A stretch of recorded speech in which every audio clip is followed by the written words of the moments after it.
The Revenge of the Mummy was inspired by the 1991 blockbuster horror adventure film, The Mummy, and its equally successful sequel, The Mummy Returns.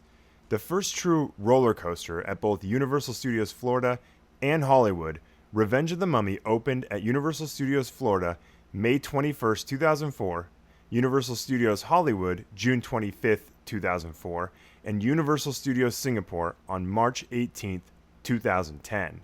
Combining motion picture technology, animatronics, and a then state-of-the-art ride system, The Revenge of the Mummy has been billed by Universal as a psychological roller coaster and is considered to be one of the most exciting rides at each version of the park.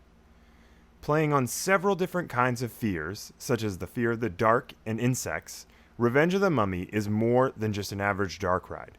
It's a high-speed, psychological experience that leaves riders in absolute states of shock and begging to be let on to ride through the mummy's tomb again and again. This week, we're talking Revenge of the Mummy the Ride, one of the first horror roller coasters. And as always, you're watching Haunt Season.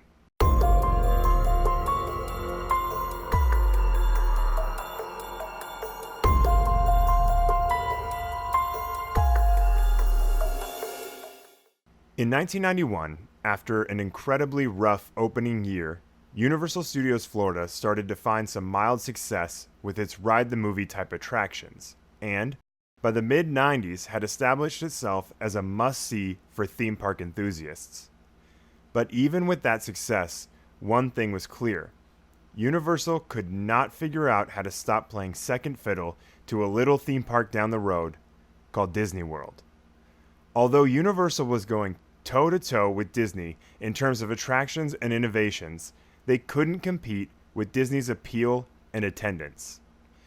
Knowing major changes needed to happen to bring Universal front and center, the theme park announced two huge projects. The first would be expanding into the Universal Orlando Resort by adding a second gate, Islands of Adventure, and the second would be to update the attractions at Universal Studios Florida to appeal to younger, more modern audiences. Since the Florida Universal was the second park location, most of its rides were based on the classic features of the backlot tour at the original park, Universal Studios Hollywood. These rides included Jaws, Confrontation, and Earthquake. But as younger audiences were showing little interest in rides based on older films, Universal realized it would have to replace these attractions with newer ones that would be based on whatever movies were popular at the time. Although not happy doing it, Universal was willing to close its original attractions based on its film classics if it meant that Universal Studios Florida could become the must-visit theme park in the state. It was then decided that the first step in updating Universal would be to remove the beloved Confrontation in 2002 in order to make way for a brand new attraction that would be based off the wildly successful Mummy franchise. The Mummy, which was itself a remake of the 1932 classic Universal monster movie of the same name, starred Brendan Fraser as treasure hunter Rick O'Connell and Rachel Weisz as his archaeologist love interest Evie Carnahan. In the film, the two travel to Hamunaptra, aka the City of the Dead, where they accidentally awaken Imhotep, an ancient Egyptian high priest who had been cursed. The film opened on May 7, 1999 and was a surprise box office hit, grossing $416 million worldwide.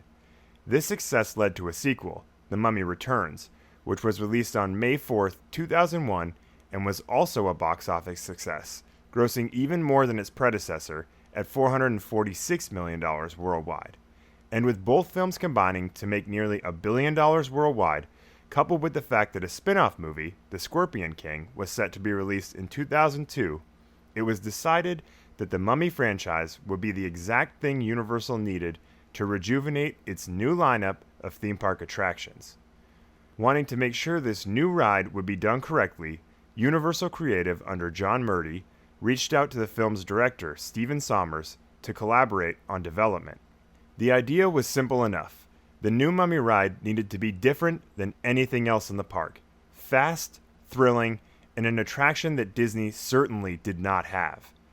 It was decided that this new attraction would be a cross between a dark ride and a roller coaster, and would intentionally be more thrilling than anything else the existing park had to offer. In order to help accomplish this state-of-the-art attraction, Premier Rides would be hired to design the roller coaster piece, and Dynamic Attractions would help to build track sections that would turn, rotate, and realign the ride vehicles.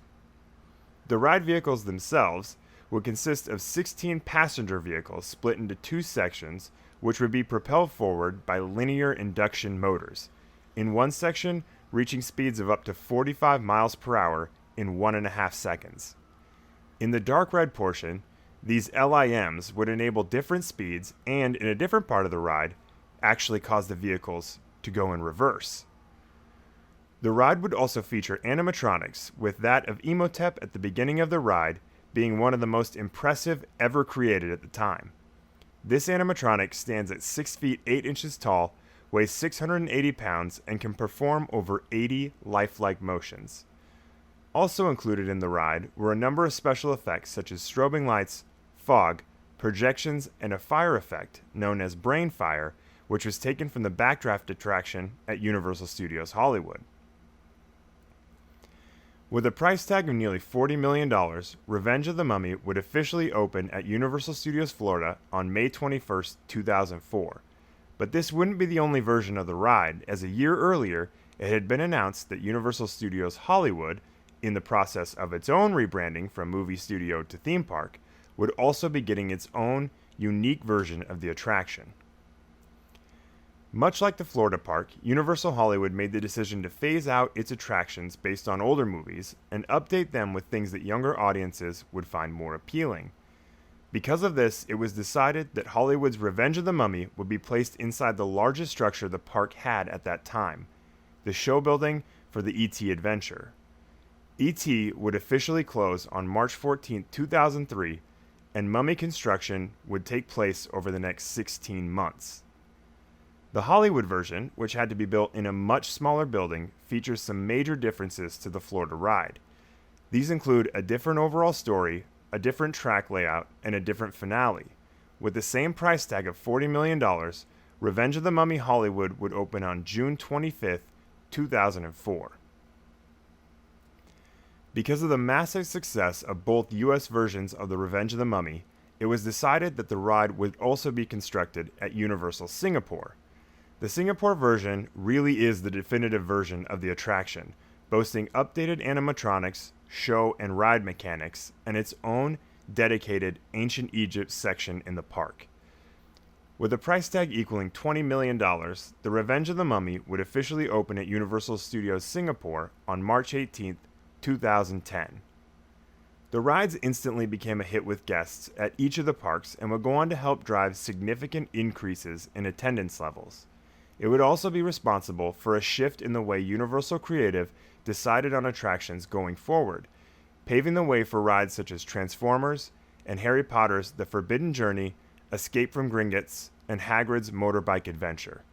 Considered by many over the last 14 years to be one of the best rides Universal has ever built, fans have begun to wonder how much time these rides might have left. Ironic since, as previously mentioned, Universal's aggressive approach to replace its older attractions with newer, much more popular franchises started with Revenge of the Mummy. In 2017, a rumor started that Universal was considering a refurbishment of the attraction, an update that would see the ride reskinned to match the soon-to-be blockbuster summer film The Mummy, which itself would be a reboot of the franchise. That movie would, however, not become a blockbuster and ultimately ended up a massive flop. Because of this, it seemed The Mummy really had taken its revenge. The rumor subsided, and the ride remained unchanged. Revenge of the Mummy is one of the most ambitious and intense attractions Universal has ever created, and is still considered by many to be one of the most exciting rides at the park. And while it may be a roller coaster at heart, this attraction is equal parts stunning haunt and classic Universal monster, and is not to be missed by fans of either. I'm Cameron West, and that was Haunt Season. If you have any ideas for haunted attractions that we should do in the future, please comment them below. Also, be sure to like and subscribe, and as always, thank you so much for watching.